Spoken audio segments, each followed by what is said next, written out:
नमस्कार दोस्तों, स्टार ज्ञान न्यूज़ में मैं आपको स्वागत करता हूं। अभी मैं मोदी जी के संसदीय क्षेत्र बनारस में हूं। तो अभी मैं एमएफआई प्रमुख विनय राय जी के यहाँ हूं। तो मैं विनय राय जी से जानना चाहूँगा कि मोदी जी देश और बनारस के लिए कितना और क्यों ज़रूरी है। का स्वागत है। जिस तरह से देश में आतिताइयों का बोलबाला शुरू से होता रहा,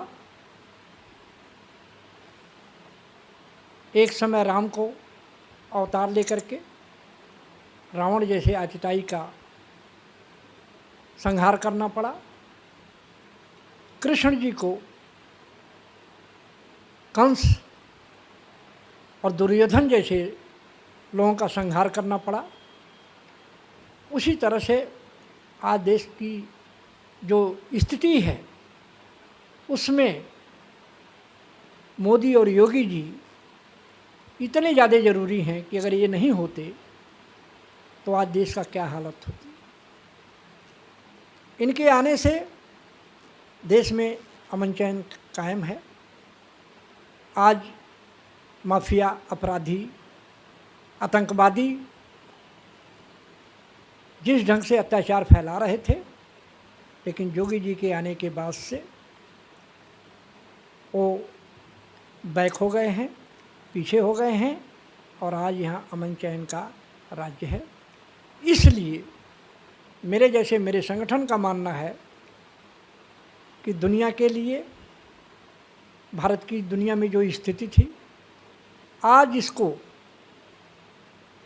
इसको जिस तरह से मोदी जी ने वैश्विक पटल पर देश का मान बढ़ाया, योगी जी ने प्रदेश के अंदर एक अच्छा माहौल बनाया, इसके लिए मैं अपने संगठन की तरफ से योगी जी का एवं मोदी जी का अभिनंदन करता हूँ और सारे देश के लोगों से अपील करता हूँ, अपने संगठन की तरफ से अपील करता हूँ कि आज हमारा एक वोट मोदी जी को, योगी जी को इतना मजबूत करेगा कि आने वाले समय में बनारस के लोग, पूरे देश के लोग अमन चैन से रह सकेंगे।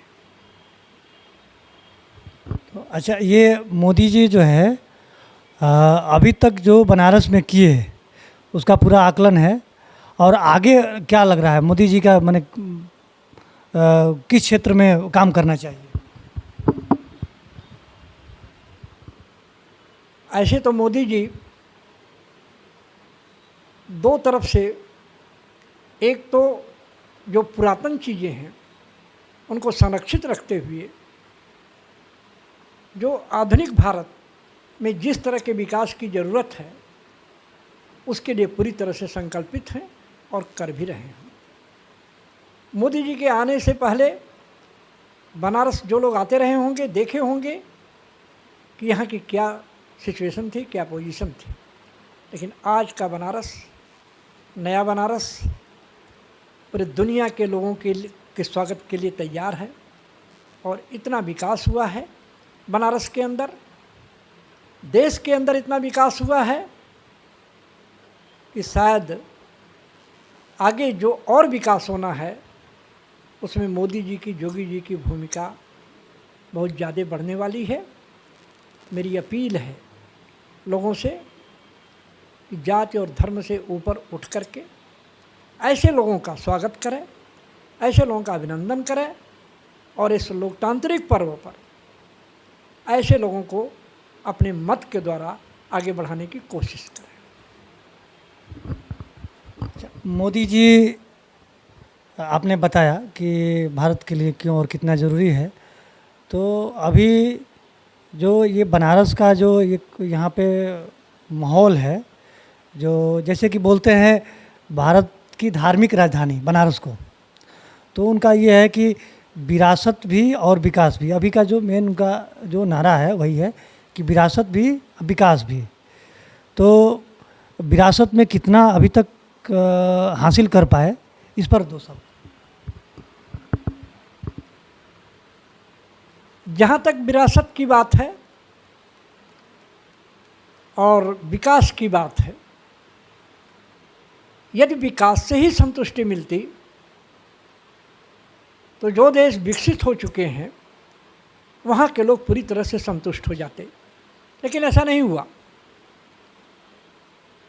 भारत एक ऐसा देश है और इस समय पूरी दुनिया भारत को अपनी निगाहों से इस ढंग से देख रही है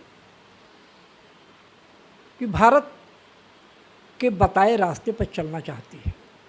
भारत में जो कुछ हो रहा है उसको देखती है, उसको बहुत अच्छा लगता है कि यहाँ पे जो खुशी चेहरे पर है उसके मूल में यहाँ का आध्यात्म है।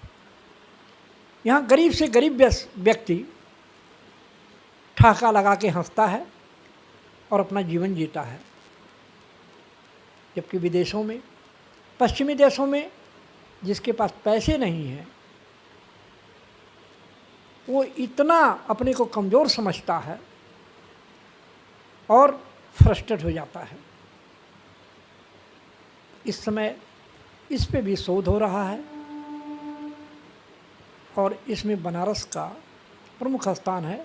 दुनिया के बहुत बड़े बड़े लोग जो अपने देशों से संतुष्ट नहीं हो पाए, विकास और पैसे से संतुष्ट नहीं हो पाए, वो बनारस में आकर के यहाँ पे उनको संतुष्टि मिल रही है, यहाँ के जीवन को देख रहे हैं, उसी को अपने यहाँ अपनाने की कोशिश कर रहे हैं।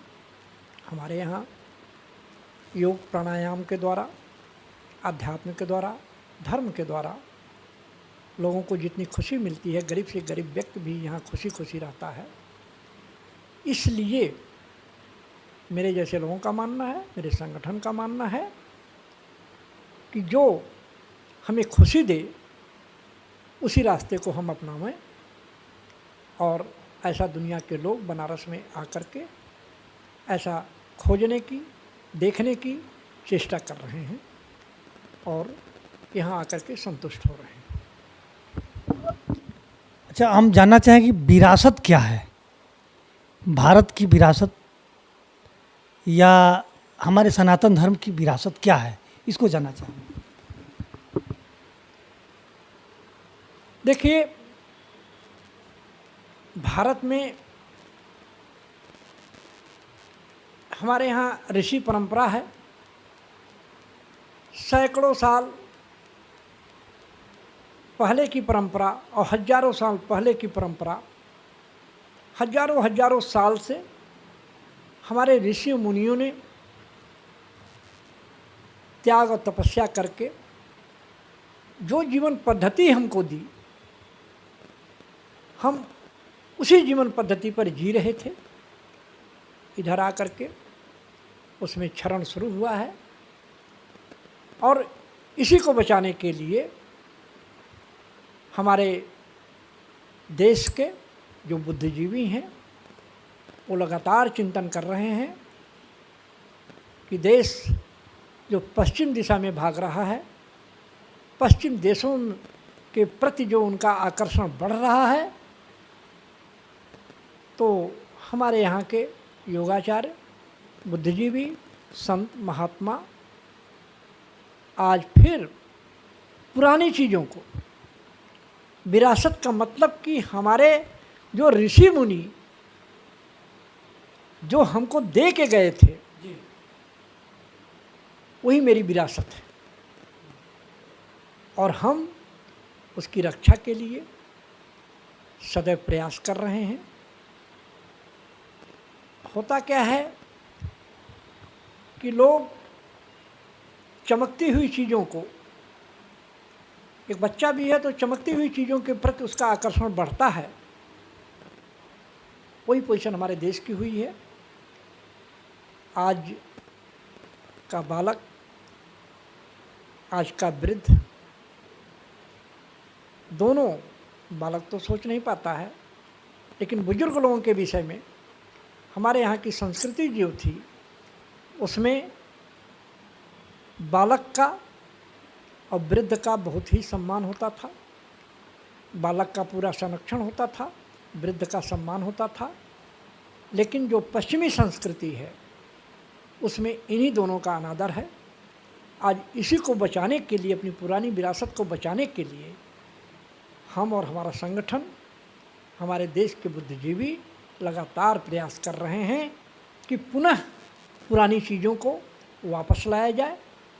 इसमें हमारे प्रधानमंत्री जी ने, उनका विशेष योगदान है कि पूरे देश को जो अन्न हम शुरू में खाते थे पहले, जो हमको निरोग रखता था, बीच में हमने पश्चिमी देशों की नकल कर उसको छोड़ करके उनके फास्ट फूड की तरफ हम बढ़ने लगे। उनकी चाय हमारे यहाँ की परंपरा नहीं थी, लेकिन चाय शुरू हुआ और उसका अंत भी सन्निकट है। एक चीज़ आप लोगों ने देखा, पूरा देश एक नए रोग से परेशान हो गया और पुनः उसकी रोकथाम के लिए मोदी जी ने मिलेट्स के नाम पर जो हमारे पुराने खान पान थे उसको पूरी दुनिया को खिलाया। और एक देश में माहौल बन रहा है कि अगर रोगों से बचना है तो पुरानी विरासत को बचाना पड़ेगा, और अगर खुश रहना है, संतुष्ट रहना है, तो हमको पुराने ढर्रे पर चल करके ही हमें खुशी और संतुष्टि मिल सकती है। तो संक्षेप में मतलब दर्शकों को या भारतवासियों को आप बताइए कि मतलब मोदी जी विरासत और विकास दोनों एक साथ करने का जो ठाने हैं, तो उसके लिए थोड़ा अपील कर दीजिए आप।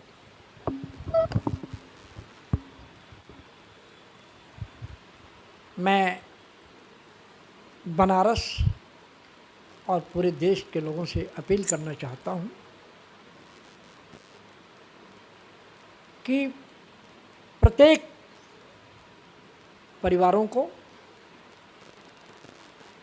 गाय से शुरू हो करके, गौ माता जिस घर में नहीं है वो घर नहीं है। जरा आप सोचें कि एक गाय का मूत्र, गोबर से गोहरी बनती है, और दूध जिस घर में रहता है वो घर होता है, वहाँ पे संतुष्टि होती है। तो एक शुरुआत वहाँ से करें, गाय से। और जिस घर में गाय है वो घर है, जहाँ गाय नहीं वो घर है ही नहीं। हमारे यहाँ पुरानी परंपरा से ऋषि मुनि के आश्रम से लेकर के और सदगृहस्थ के घर में गाय रहती थी, और उसी गाय के चलते सारे लोगों के चेहरे पे खुशियाँ रहती थी, सारे लोगों की संतुष्टि बनी रहती थी। और आज जिस ढंग से सब कुछ व्यापार में तब्दील हो गया है, ये हमारे देश के लिए बहुत ही हानिकारक है। हम सारे लोगों को मिल करके पुराने रास्ते पर आना होगा।